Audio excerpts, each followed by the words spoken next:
Hello and welcome. I am Steve Clements, editor-at-large of The Hill. Thanks so much for joining us today for our program, Kidney Disease and the Road to Saving Lives, a conversation on the fight against chronic kidney disease and how we can improve diagnosis, prognosis, and treatment options. I'd like to thank our sponsor, the National Kidney Foundation, for making these conversations possible.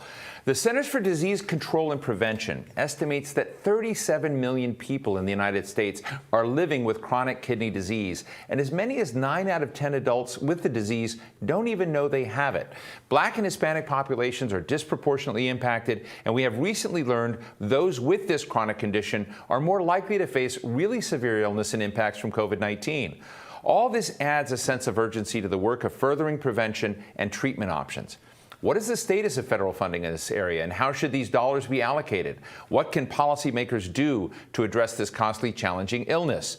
And what preventative measures, disease management improvements, and life-saving treatments are on the horizon? We're going to put these questions and all to our panelists, but before we get underway, a few housekeeping notes. You can tweet us at The Hill Events, using the hashtag #TheHillKidneys. That's the first one for me.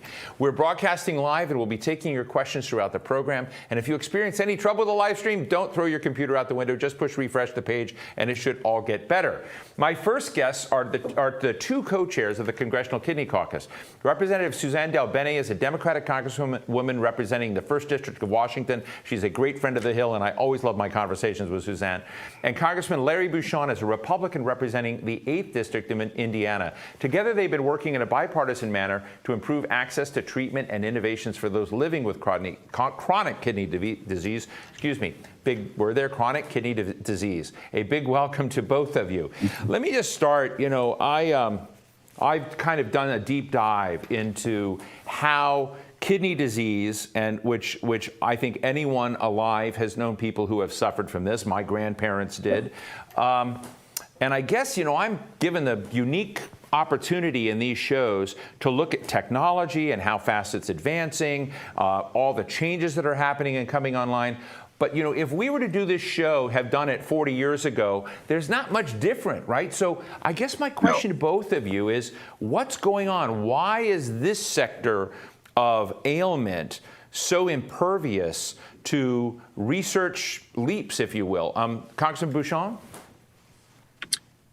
Well, I think, let me read you some statistics. For example, we only spend 1% of our investments at the NIH on kidney disease, where we have NIH funding, for all kinds of other things. And Medicare spends $130 billion annually managing kidney disease, even though the research we're doing is only 1% of what we budget for. So I think one of the issues is we need more focus financially on research at the federal level and get people interested in trying to find new solutions to this problem. As you mentioned, there really hasn't been a tremendous amount of advancement in over 40 years. So I think the federal government has a role in that. I know Congresswoman DelBene and I have been talking about that for a number of years.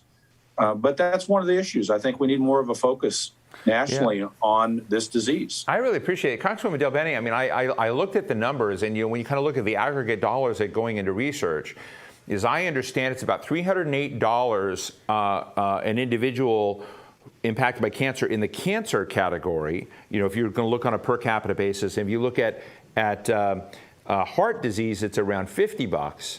You go down to kidney disease, it's 18. So on a sliding scale. But this is a huge problem. As Larry just said, we're spending $130 billion in expenses in Medicare. So I'm just going, do your colleagues get it? Does the government get it? Is there any sense of hey, we haven't been dealing with this portfolio right?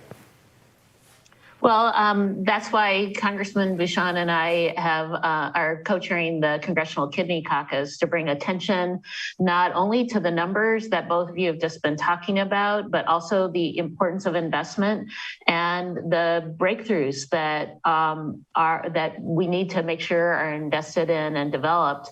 We have great work happening right now, but it needs to be a focus. We know that dialysis, which was started out in my neck of the woods here in Washington State, has been a common treatment for so long, but we need to do more. We need to make sure that patients, one, can be at home.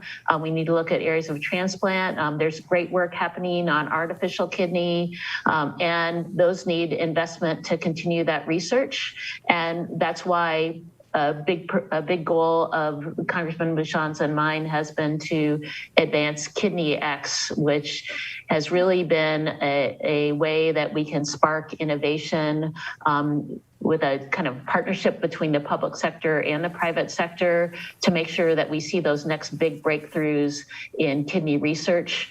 There is great research happening, but we need to accelerate it because it impacts so many people across the country. Representative Del Bene, I read about your work in support of Kidney X. It's something I hadn't heard about before. Can you share with us and share with our viewers a little bit more about what's involved there? I know it's a public-private partnership, but are there, is there a U.S. government funding target that we have for this? And what is, can you give us any greater dimension of that? So we actually, Kidney X is kind of a newer initiative that we've been working on to make sure that we spark innovation in kidney research and new opportunities to treat patients. In fact, this summer, the House passed legislation that included another $5 million for Kidney X, and our work is ongoing to continue to advance that. Kidney X has funded more than 60 innovators for solutions ranging from patient-created tools to the first prototypes of an artificial kidney that could replace the need for dialysis or transplant waiting lists.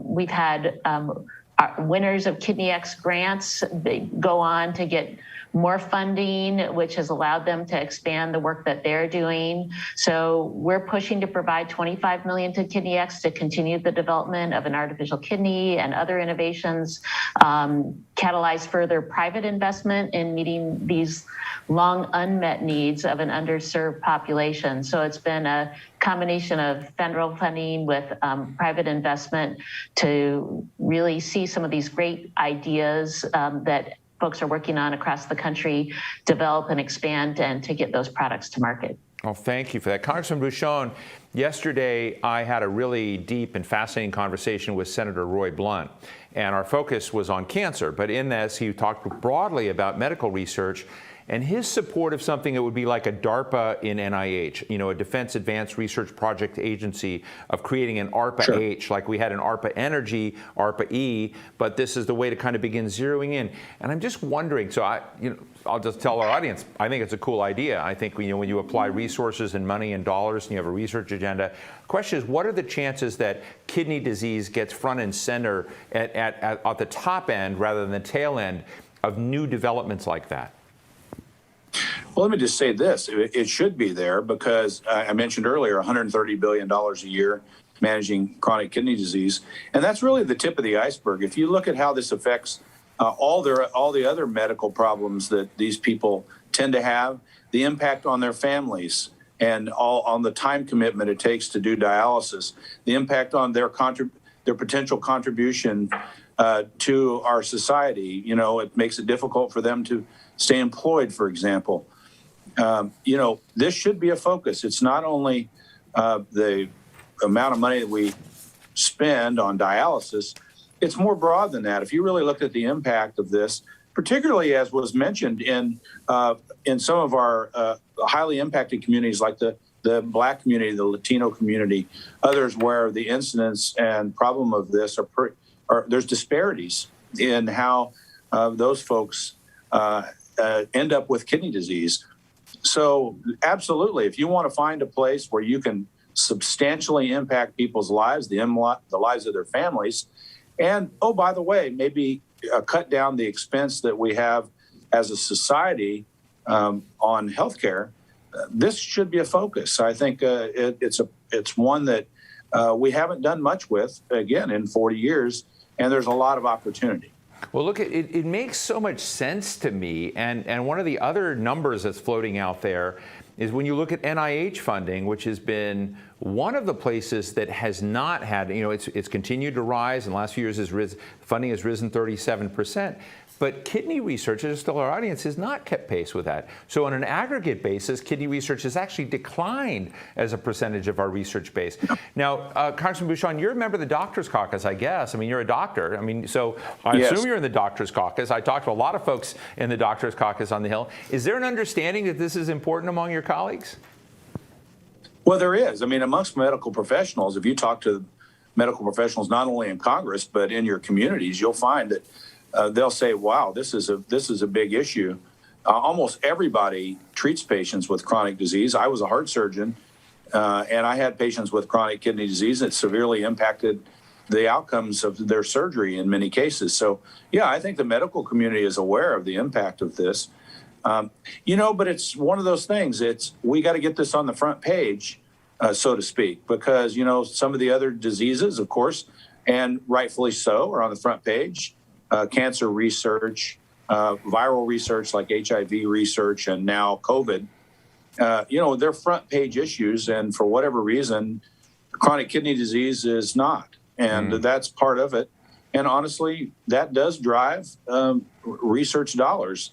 Researchers want to research things that are on the front page, and that they know will be adequately funded if they're going to base their career on that. So we need to do better getting the message out, just not in the medical community, but to society as a whole, about the broad impact of this disease on our society. Well, thank you. Susan, she and I have a past together, and so I know her past, which is Microsoft, been in Microsoft. And I guess I'm just sort of stunned that we're having a conversation on which there's been so little innovation and development, new techniques, methodologies, treatments in 40 years.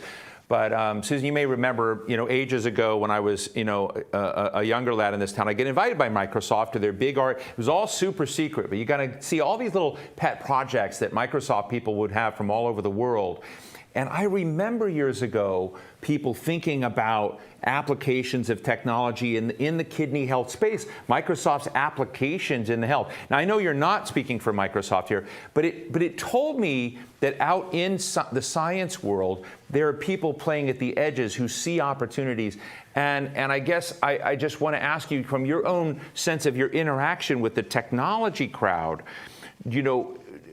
how do I put it? Is there enough of a bridge between these innovators and thinkers in unlikely spaces and the silo of kidney research today? Does that silo need some bridges out that we don't have?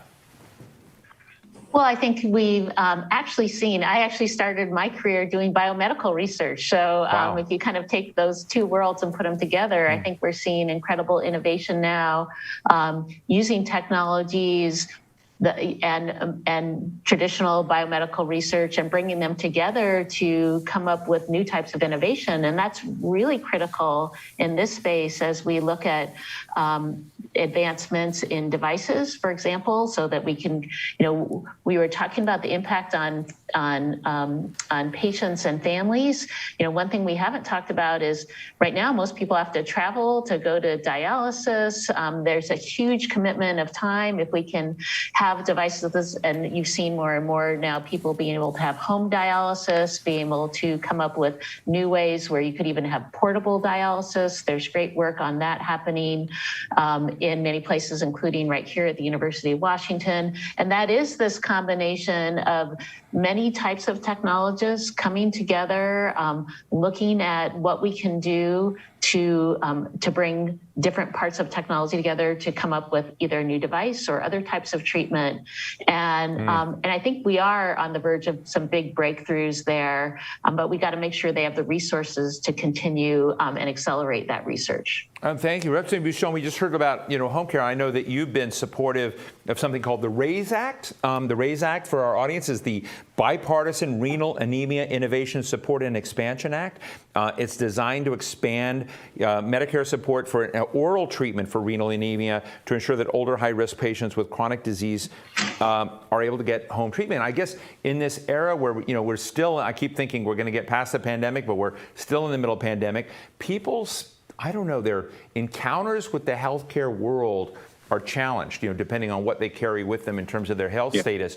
I'd just like to ask you, not as a legislator, but as a doctor and then as a legislator, what are the kind of parts of this scaffolding that we have to actually pay a lot of serious attention to for people that are experiencing this, that have kidney challenges now, that are interacting with healthcare, and what can we do to help them? Well, you just mentioned home care. If you can do this at home, as Suzanne just mentioned, the time commitment to the patient and the family, the travel time, is really important. So people with chronic kidney disease, one of the reasons I think we have an area of opportunity to get people better equipped to do this themselves in their own home will really have a dramatic impact on their quality of life. So I'm a big supporter of that. There are challenges there, of course. You have to do things properly so that you don't have problems with infections and other and insufficient dialysis at home. But this can be done. One thing I also want to mention, and we haven't talked about a lot right now, is prevention.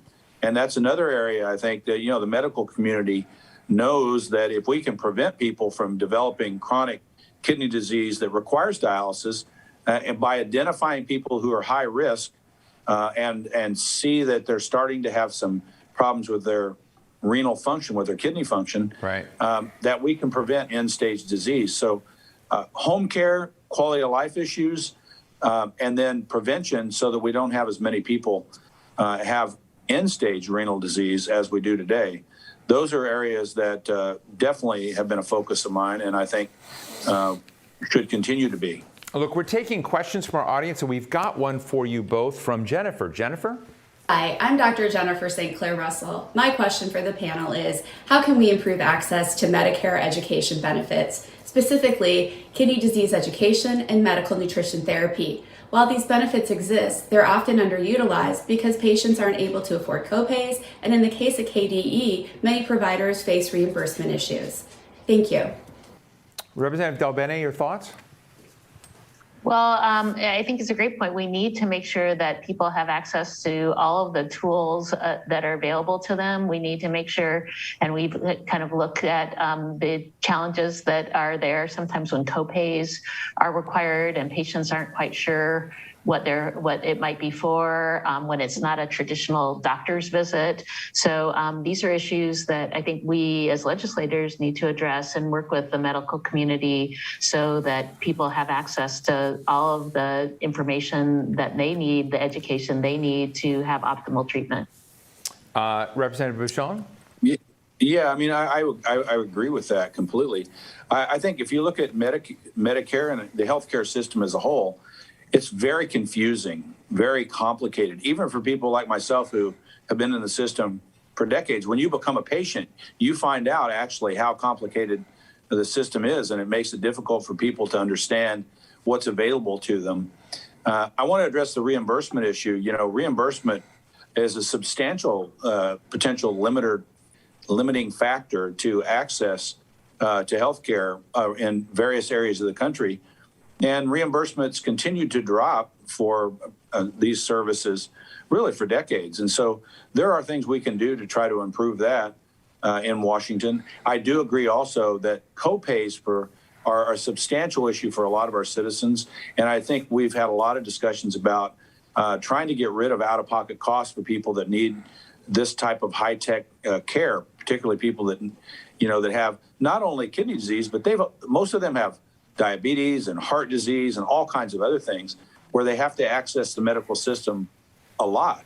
And the financial barriers, we need to find a way to mitigate those, no doubt about it. Susan, you two get along so well. What are the chances of your style of interacting between the Susan Larry show here going viral with some of your colleagues?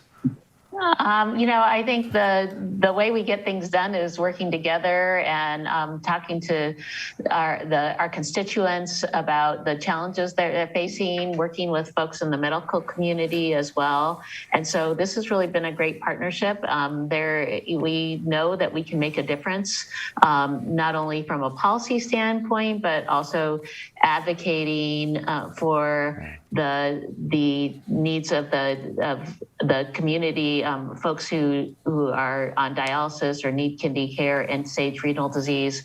As Congressman Bouchon said, we want to make sure there's more attention on this so that we have more resources, because we know we can impact the lives of millions of Americans and their families by investing in research and coming up with really some breakthrough technologies that can help our communities. Well, really important question for Representative Bouchon.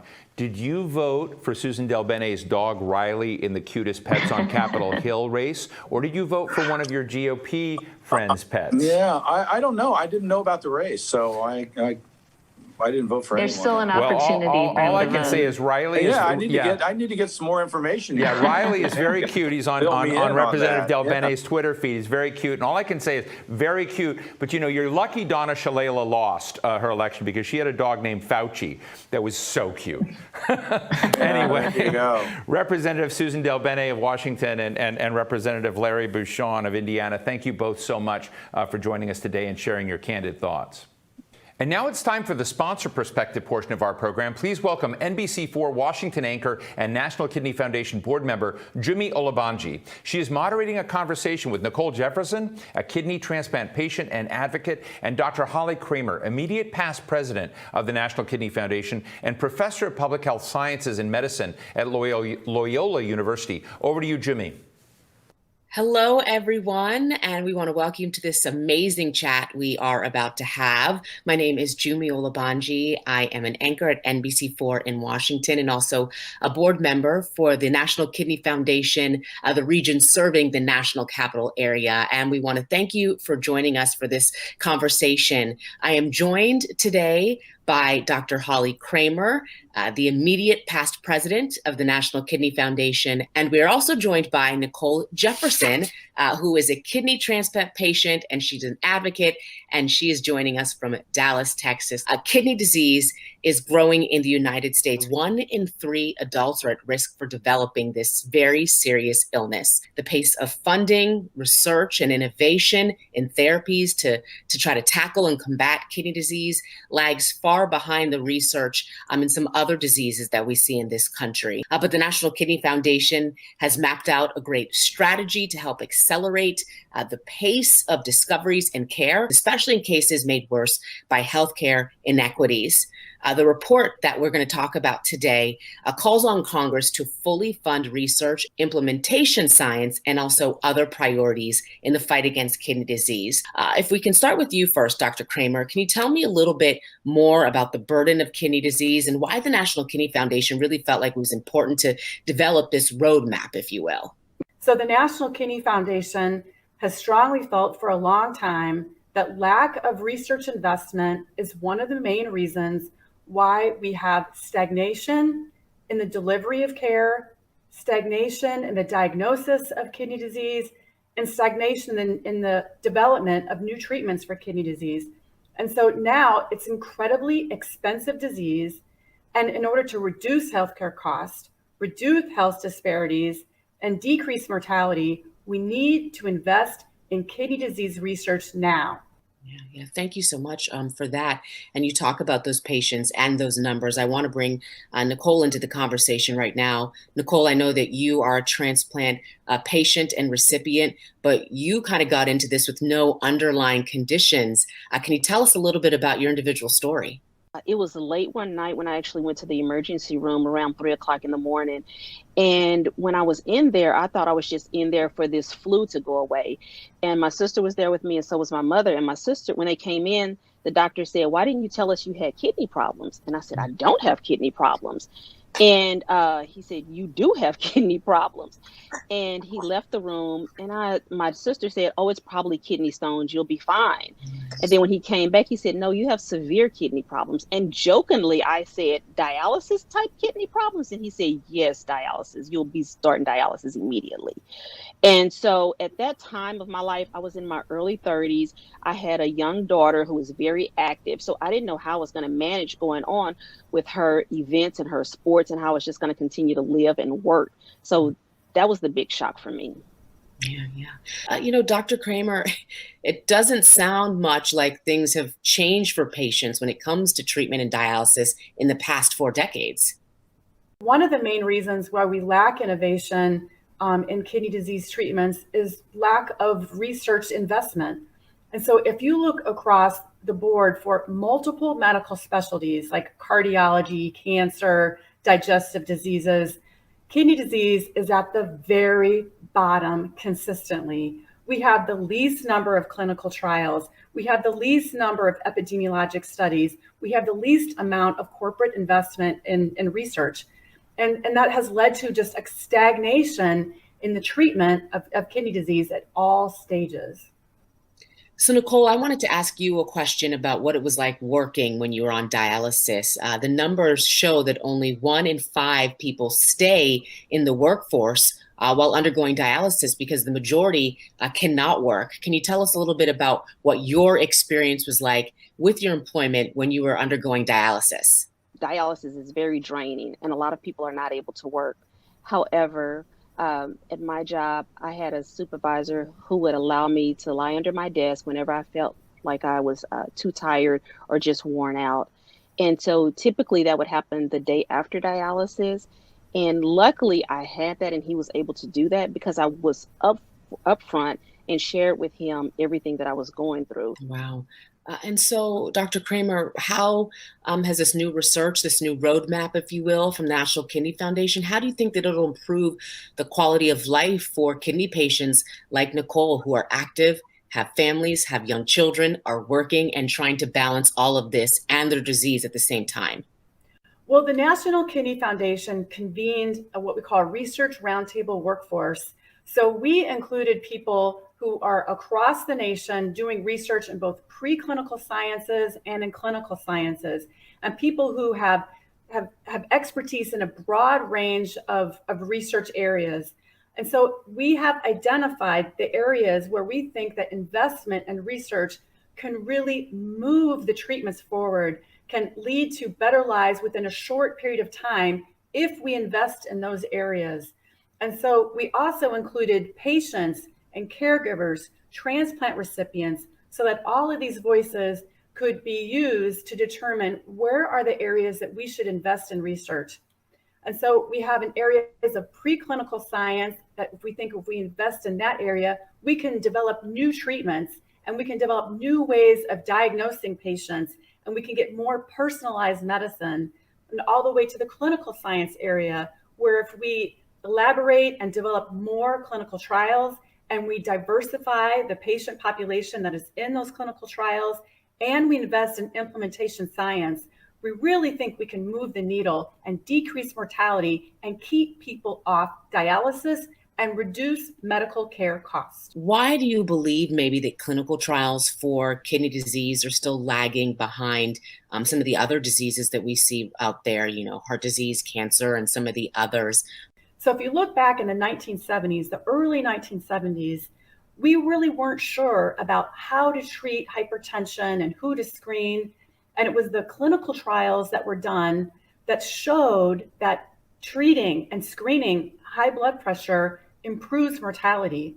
And so Congress actually invested over $150 million alone just for an educational component to educate the community and educate primary care physicians and other physicians how to diagnose hypertension and how to treat it. And that led, just within the first few years after that was implemented, a 3% decline in stroke mortality. And over the past 15 years, there's been over an 800% decline in the number of years lost to death or disability from heart disease, while in the same time period, mortality for kidney disease has increased. And so that research investment and that education investment will save lives, but it really takes, a combined effort to increase research and increase awareness of kidney disease so that cases like what Ms. Jefferson went through, which is actually really common among people who have kidney disease, to no longer occur. More diagnosis. If we can find out earlier, Even looking at my situation, although I ended up in the emergency room, I had just gone to my primary care physician a week prior to that. And there were no testing run because there was nothing for them to look for.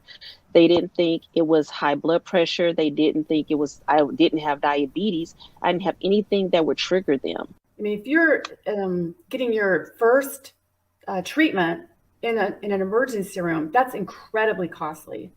And so if we talk about cost, that's another reason why we should invest in kidney disease research, because we know that 1 in every $5 on Medicare fee-for-service expenditures is spent on someone who has kidney disease, but only 1 in every $50 for the NIH research investment is spent on kidney disease.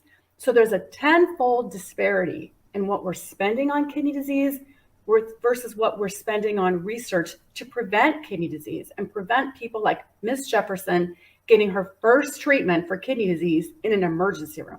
Yeah, I have to imagine that is costly. Dr. Kramer, can you talk a little bit about the disparities and the inequities when we're talking about kidney disease? Because, the numbers show this is impacting Black and Brown communities at higher rates. Can you talk a little bit about that? So one of the things that we talk about in our research roundtable is that we want clinical trials to include underrepresented groups so that we can get information that will improve outcomes for underrepresented groups and keep them from developing kidney failure. So if you look at the dialysis population, over 1/3 are African Americans, versus if you look at the general US population, it's 13%. So that's a threefold difference in the representation of African Americans in an end-stage renal disease group versus the total US population. And if you look at Hispanics, people who have Hispanic ethnicity are about 1.5-fold more likely to progress from kidney disease to kidney failure. So we need research to determine how to reduce those health disparities and provide more equitable health care and prevent people from ending up on dialysis. Dr. Kramer, one of the reasons we're here virtually together is because obviously we're still in the midst of this global pandemic with COVID-19. Can you kind of touch on, briefly how COVID has also affected the same group of underrepresented, I should say, communities, and how did it impact the patients you're seeing who are specifically kidney disease patients? I think it's really important to remember that the very first reported death due to COVID-19 was a dialysis patient in the state of Washington. That's how important COVID-19 has been for people with kidney disease. If you have advanced kidney disease, you have an almost 4-fold higher likelihood of going into the hospital or dying because of COVID-19. And we also know that vaccines may not be as effective in people who have kidney failure, or if you're taking immunosuppressive medications to keep a kidney transplant. What can patients like yourself do, and other patients who may be listening to this conversation, what can they do to help our lawmakers and policymakers kind of understand the importance of investing money and research and time into kidney disease research? One of the things that I have noticed is when I do reach out to Congress, oftentimes they may not have a direct connection to kidney disease. But then I ask, does a family member have high blood pressure? Does a family member have diabetes? And then they all have someone in their family who has one of those conditions.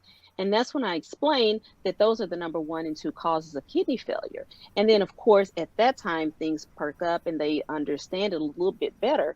And to know that if they have family members who have these conditions, they may very well end up with kidney failure or kidney disease. So for patients, I just suggest making sure you're writing the Congress people, also making sure that when you see them in public in your cities, make sure you go up and speak to them and tell them about your kidney disease. Even if they don't have time to hear your story, just let them know. And if there's a bill or anything, I always try to have those numbers available and call out the bills that I want them to sign or try to co-sponsor. That's what I have for other advocates. Great information, great information. And Dr. Kramer, lawmakers who may be listening in and part of this day or this discussion, what would you like them to know about what they can do to help kidney patients just like Nicole? Invest in kidney disease research. So we need more funding for kidney disease. We have lagged behind all of the other medical specialties regarding corporate investment combined with NIH investment. And really the time is now. If we invest in kidney disease research, we can reduce mortality, we can reduce health disparities, and we can reduce health expenditures. It's a win-win. Dr. Holly Kramer, Nicole Jefferson, thank you both so much for being a part of this very important discussion. And now it's time for our next panel featuring kidney disease experts and advocates. Dr. Anupam Agarwal is currently Executive Vice Dean and Professor of Medicine at the University of Alabama at Birmingham. He's also an immediate past president of the American Society of Nephrology.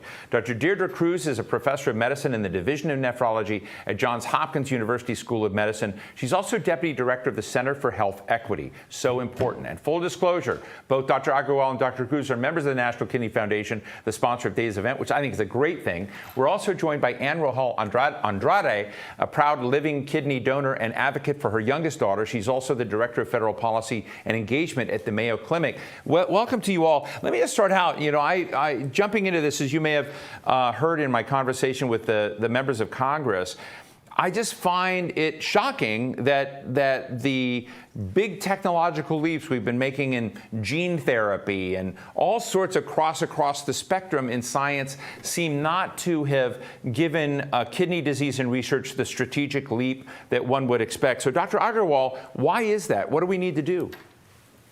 Well, Steve, first, thank you for having us on your show. We really appreciate it. I'd like to point out, the problem. We have 37 million Americans that have kidney disease, about 800,000, progress to kidney failure. So the scope is huge in terms of the impact of the disease burden. However, the investments that have been made for research, for kidney research, are way disproportionate to the funding that has been put into AIDS or cancer or heart disease. For example, for AIDS, more than $2,500 per patient is invested. And clearly, we've seen the benefits. Now HIV/AIDS is a chronic disease. We can manage it with treatments. However, for kidney disease, the investment, at least from the NIH, is less than $18 per patient. So clearly, we need new mechanisms to increase funding to NIDDK, in particularly for kidney disease-related research, as well as Kidney X. So Kidney X is an innovation accelerator. It's a public-private partnership between the American Society of Nephrology and the Department of Health and Human Services. And just by way of disclosure, I am a member of the American Society of Nephrology Council, and so is Dr. Cruz. This innovation accelerator has already funded about 60 innovators in trying to develop new ways of delivering dialysis, miniaturizing dialysis and other ways of improving our ability to provide dialysis. So clearly, there are innovations on the horizon, but we need more funding through NIH and other mechanisms to support research and advances in this area. So, Dr. Cruz, this is kind of an awkward question because I'm not in the game of as a journalist or an opinion guy, giving people advice or counsel. But why not start a campaign to double the level of investment in kidney research or triple? I've interviewed Ed Markey before who says we need to triple the NIH budget. But I know from reading these numbers, you triple the NIH budget, the kidney research part of that might not go up, which means continuing on a relative basis to see a relative decline in kidney research. So I'm just wondering, is there, I don't know how to put this, but is there a missing campaign element? Is there some missing element of the severity of this politically that needs to be put on the table? I mean, you're both in this, and so I want to be very respectful of your role in kind of advancing this cause, but I'm just sort of saying, for those listening, I'm pretty shocked. Yeah, I think it is shocking. I think to many people when they learn some of these numbers that Dr. Agarwal was just outlining. And I would certainly be supportive, and I think many of us in the kidney community would be supportive of a broader sort of initiative to get the word out about not only the burden that we have in the United States in terms of the number of people that are affected by kidney disease, but also the lack of investment relative to some of the other chronic conditions that have received a lot of investment. And so I definitely think we need a greater emphasis on getting the word out about that. And I think the path forward to doing that really is to tell the stories of people who have the lived experience of living with kidney disease. And certainly that's something that a number of organizations have been doing more of, but it also certainly does require partnership with groups like you all at the Hill and others, really to help us leverage the platforms that are out there for educating the public more about kidney disease, and I think that will help us to move forward as far as advocating for more support for innovation and also more support for people who are living with kidney disease. Well, I'm excited to talk to Ann in a moment, about her journey and her daughter's journey in this world, and as they look at the options, and what they want to be demanding too in terms of this. But before I do that, Dr. Cruz, and I know that both Dr. Agarwal and Dr. Cruz, you're also engaged in the science of this. Now, I don't know the science of kidney disease. I'm a layperson in this, and I sort of think that, when it kind of looks like, if I had someone from CRISPR, or I had somebody that's telling me that they're looking at, how they're growing skeletal issue or various organs in advanced technology, I'd just be interested to say, if we're here 5 years and 10 years from now and we've changed the course and we are beginning to say, okay, we're not going to continue this 40-year period of inertia and begin looking at it, do you have any insights into the kinds of things? I know it's hard to be responsible because you don't know what's coming down the pike, but what do you think that the real opportunities are from technology and advancement of science? Is it growing kidneys? Are those the dimensions, or is that too far off? Dr. Cruz? Yeah, well, I would say that we're not too far off for a number of these innovations, and I think one space is really around making dialysis better and more as an opportunity really for people who are treated with dialysis to be able to go on and live their full life. And so we've had very little innovation around dialysis since its development now many decades ago. And so I think that is certainly one space where there's active work ongoing around developing an artificial kidney, a wearable artificial kidney that would certainly allow people who are treated with dialysis to, sort of be more mobile, which has a number of different implications.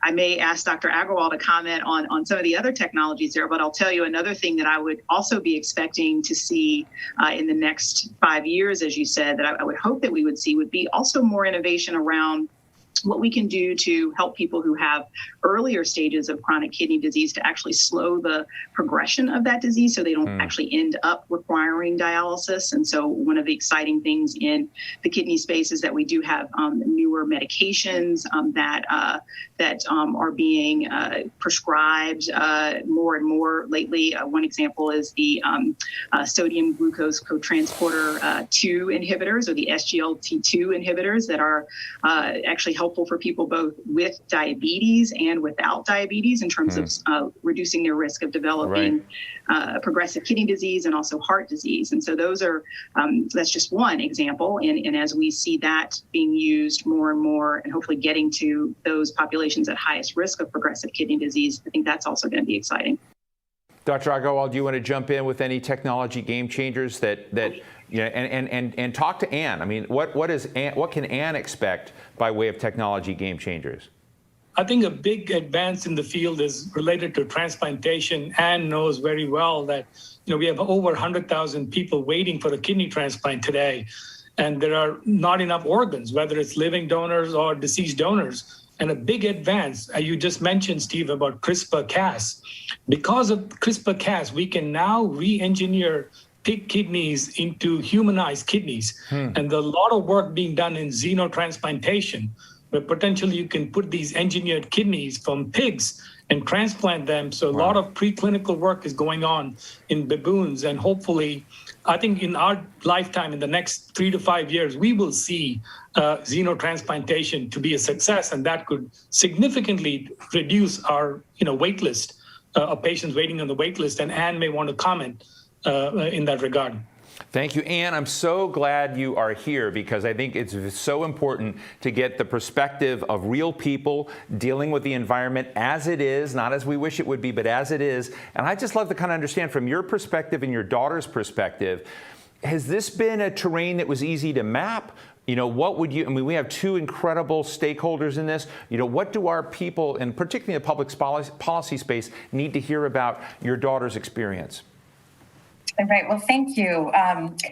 It's interesting when we talk about innovation, just as an anecdote, I'm a healthcare attorney by training, and I did not expect to have babies born at 24 weeks. They're identical twins that had an in utero condition called twin-to-twin transfusion syndrome. And my daughter, who had no fluid in utero, had kidney damage at birth.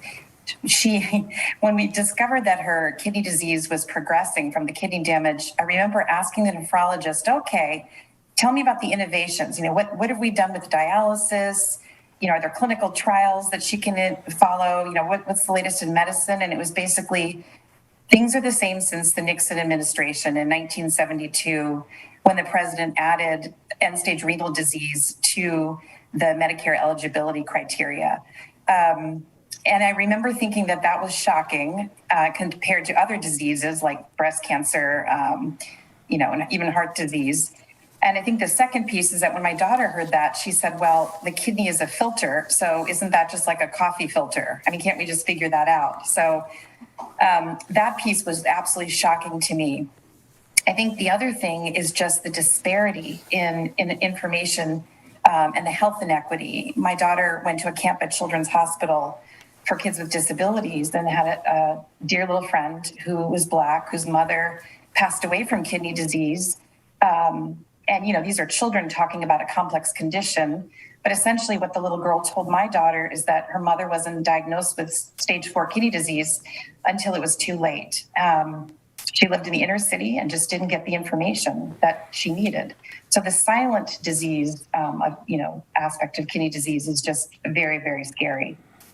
Did you find that once you became engaged in the system that, I don't know how to ask this, but I find in cancer, it used to be the case in cancer, that depending on where you were in the country, depending on what your therapy, you could get very different kind of counsel. There was a kind of lack of uniformity, in my view, in some of the cancer therapy, cancer research. How is the kidney world? I mean, one of the things that really strikes me is how prevalent this disease is, how large it is. It's a huge part. I guess, as I understand it, Medicare payouts are about 70% of Medicare payouts are in the kidney failure arena, with only 1% of the patients, which means it has a huge, disproportionate footprint in this, and it does not have a huge disproportionate figure in the research side. But when you kind of look across the country, which I'm sure you did to sort of look at where you get the best service, do you find it even, uneven? What's the deal? Anne? Well, I'm sure that the doctors who are experts can comment, but just, again, anecdotally, I realize in just, full disclosure, I worked at HHS prior to working at Mayo Clinic, and it just so happened that my professional and personal lives collided. But I did realize that there's a disparity in medications that can be offered and given to patients with kidney disease to stall the progression of the disease. I also noticed, just talking to people in the community and, on some of these parent blogs that I'm in for living donors, that even living donation isn't offered as an option in certain communities. So I think there is a huge disparity. And if you think of me, I'm a white, educated, fairly privileged woman living in Washington, D.C. If I struggled to get information, I can't imagine if I had a language barrier, if I had socioeconomic challenges, what the outcome would be. So, that's just my experience. I'm sure that the doctors have others.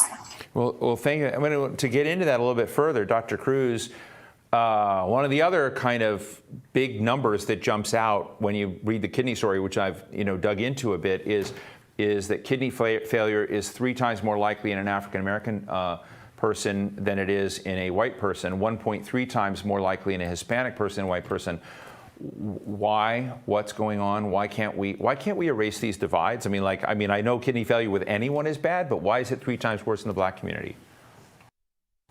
Yeah, so absolutely. You highlight that what we see in kidney disease are just these profound inequities when it comes to rates of kidney failure, as well as the rates of receipt of the optimal treatments that we have available, which specifically mentioning here transplantation, as well as even receipt of home dialysis therapies, which we know offers for many people a better quality of life than receiving dialysis in a center.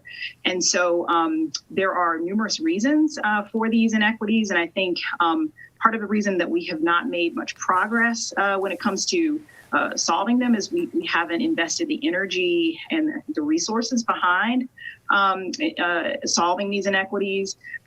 So some of them, when we think about even just who gets diagnosed with kidney disease, so we do know through numerous reports in the literature around the timing of when a person who may be a Black or Hispanic or other person of color here in the United States, the timing of when they get diagnosed with kidney disease and referred to see a kidney specialist or nephrologist often is later in their disease course than it would be for a non-Hispanic white person. And so that can be for a number of reasons, certainly having adequate access to healthcare when thing driving that in many cases is insurance.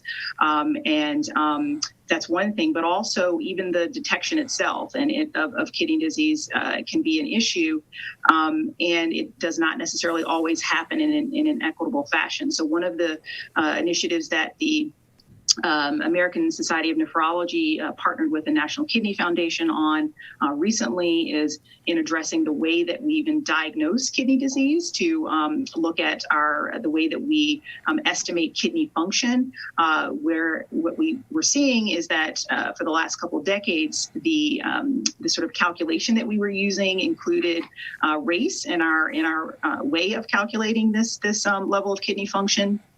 And there was concern that was actually systematically leaving Black individuals in specific at a higher risk of having their kidney disease not caught until it was much more severe. And so we're very proud to be one of kind of the leading medical communities to address this issue of the inclusion of race in these medical algorithms.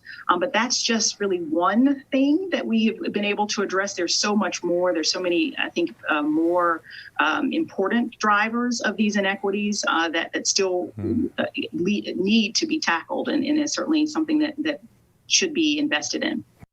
Powerful. Dr. Agarwal, I want to ask you kind of a question. I apologize because I may get it may be mushy. I don't know if I can get it all in the right way, but I sort of want to ask this question about where our healthcare system is going. So I know that you've been a strong advocate of more preventative measures, and we have to actually have this interesting question from a guy named Patrick G. of I Advocate.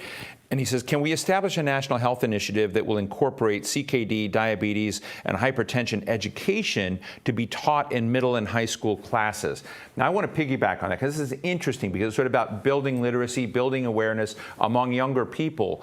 But I know, and you know, that many of the chronic conditions that many Americans suffer, and obesity is part of that contribute this, that if you just stay in one silo on treatment and one silo on technology, you may not be addressing some of the underlying factors. And I assume that's part of preventative treatment. I assume that's what you would talk about in high school classes, et cetera, and some of this. And I'd just be interested in your thoughts on overall wellness and from your experience with the health community and the roles you've played.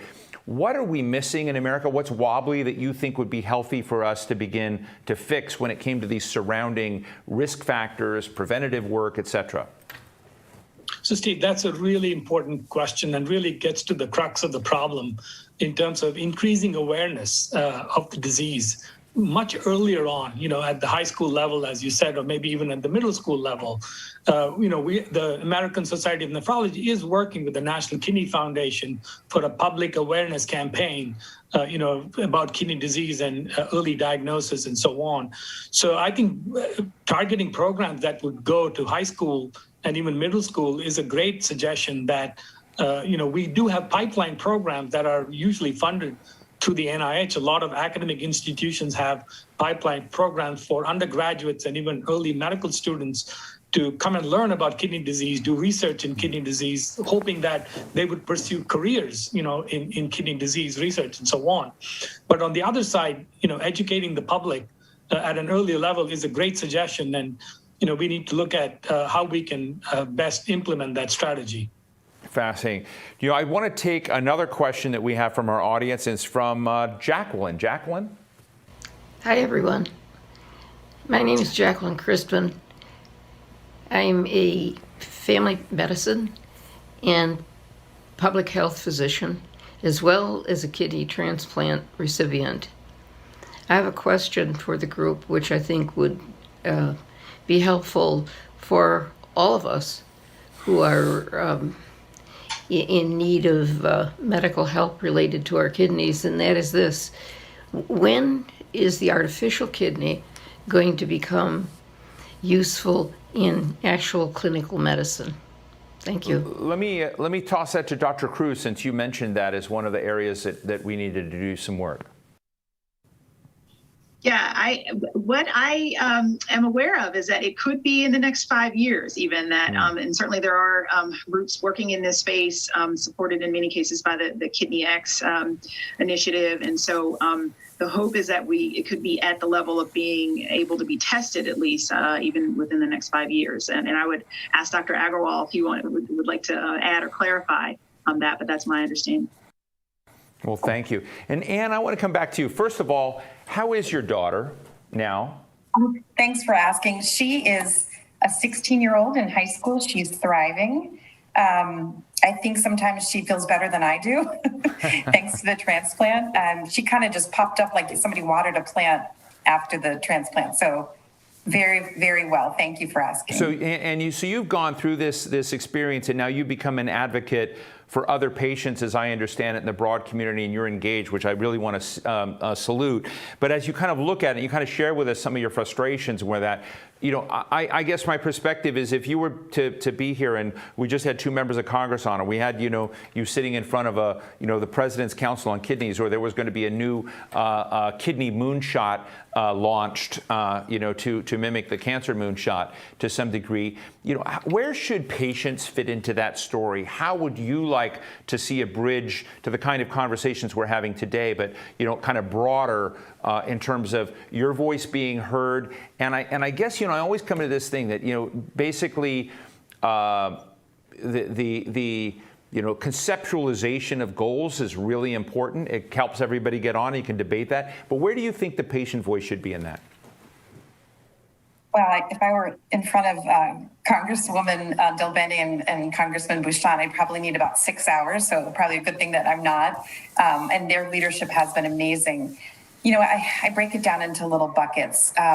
First of all, the patient voice and patient engagement, particularly in this disease, is just critical, because kidney disease really doesn't have brand recognition, for lack of a better word, in the public. It wasn't until the Trump administration launched the executive order on advancing American kidney health and launched Kidney X, and now the Biden administration is looking at ARPA-H, which is sort of a moonshot for diseases like kidney disease, like Alzheimer's, that we really start to see some possibility and innovation. So I would first salute both administrations for that. I think people need to realize, particularly patients and the public, that dialysis is not a cure. It's not like chemotherapy that can potentially cure cancer. We were told that dialysis, has about 5 years, and then the patient dies without the transplant. So no patient, I would say to the Congress people, should die waiting for an organ, whether it's living or deceased. I think education around living kidney donation is critical. That you can, even at an older age like myself, donate a kidney or any organ to a patient, as long as you fit the health criteria and it works for your family. I think, however, that there's major disincentives to living organ donation, which is why I would also promote the Living Donor Protection Act. And we'll just take my scenario very quickly.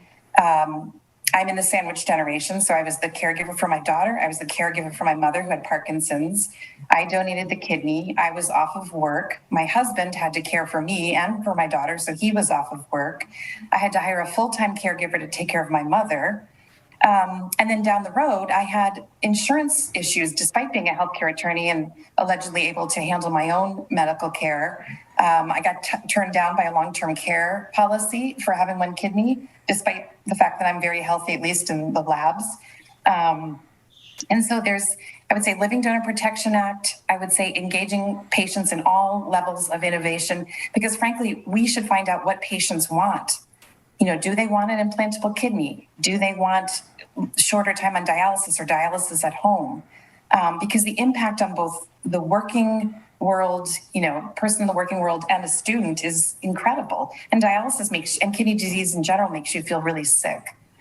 I think the last piece I would talk about is just leveling the playing field with research for kidney disease funding. It's sort of just like the funding that you were talking about earlier. It's not level, and we need both basic and translational research in order to move the ball forward. And I'm here as a patient advocate. However, I work for Mayo Clinic, and I think that all of these priorities they would support. They would also support, and I support very strongly, the permanency of telehealth flexibilities in healthcare. We saw telehealth, rise during the pandemic, and there are flexibilities that have been given to patients and their doctors.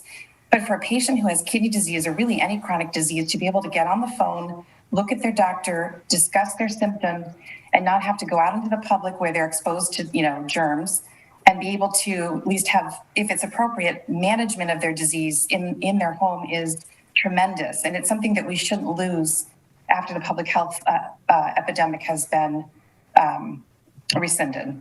Wow, what So powerful. I have a lot more, but those are the highlights. No, look, that's why we asked you in here, and I say, look, the thing I was going through my mind, first of all, great, your daughter's thriving. Second, if you're having those challenges, and let's just face it, you're director of federal engagement for the Mayo Clinic.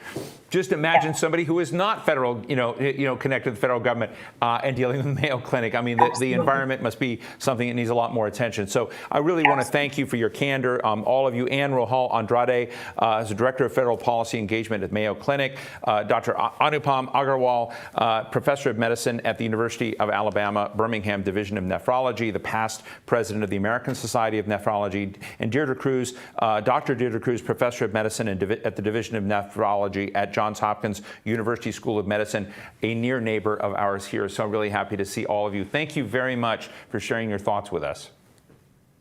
Thank you. Thank you so much for having us. That brings us to the end of our program today. A very big thank you to the National Kidney Foundation for its support, and to all of you attendees for watching today. For any of you who missed the conversations this afternoon, we're going to have the video from this event up on our website shortly. I'm Steve Clemens. Be healthy, be well.